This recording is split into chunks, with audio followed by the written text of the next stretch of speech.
మీరు ఇలాంటి సినిమాలే చేస్తారా? అంటే ఫీల్ గుడ్ ఫిల్మ్స్, మంచి content based films, nice family or drama or emotion or romance whatever, or are you also planning larger than life films? అంటే some films which have literally no logic but they are loved by people. Like చాలా సినిమాలు మనకి ఎన్నో పెద్ద పెద్ద stars సినిమాలు మనం ఇష్టపడి చూస్తాం. ఆ స్టార్స్ ఒక 20-30 మంది ఎగరేసి కొట్టినా కూడా we will love watching them. I mean though there is absolutely no logic. వాళ్ళతో చేసినప్పుడు మా టచ్ ఉండాలనేది అంతేనా? ఓకే. అంటే సో అంటే ఎమోషన్ కంప్లీట్ కమర్షియల్ మీటర్ ఉండదు. 100% ఉంటదేమో. ఇప్పుడు నెక్స్ట్ ఒక we working on a script that is like mind blowingly commercial and it's a different world. No. What I'm trying to tell you is, are you following the formula? That's my question.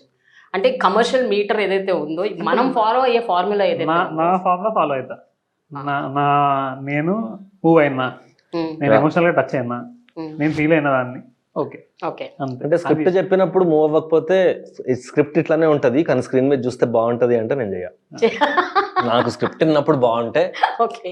అంటే the process we follow is we read scripts. Right. నాకు వచ్చింది, నేను ఒక cinema okay చేసుకున్నాక నా script reading ఉంటది కదా, ఆ స్క్రిప్ట్ రీడింగ్ లో నేను నా బ్రెయిన్ పనిచేస్తుంటది కదా, ఓకే. అప్పుడు నాకు కొడుతుంటది కదా అది నాకు అది I don't know how else to operate. When script reading is happening, బుక్లు ఏముందో చెప్పు ఫస్ట్, తర్వాత ఓకే. అక్కడ ఏదో ఎలివేట్ అయిపోయి మ్యూజిక్ బడి ఏదో హంగామా అయిపోతే తర్వాత ఫస్ట్ ఇక్కడ నేను మూవ్ అయినా, ఇక్కడ నేను మూవ్ అయితే అక్కడ 100x అవుతాయి కదా ఎగ్జాక్ట్లీ. సాంగ్ మ్యూజిక్ పడ్డాక యాక్టింగ్ తర్వాత.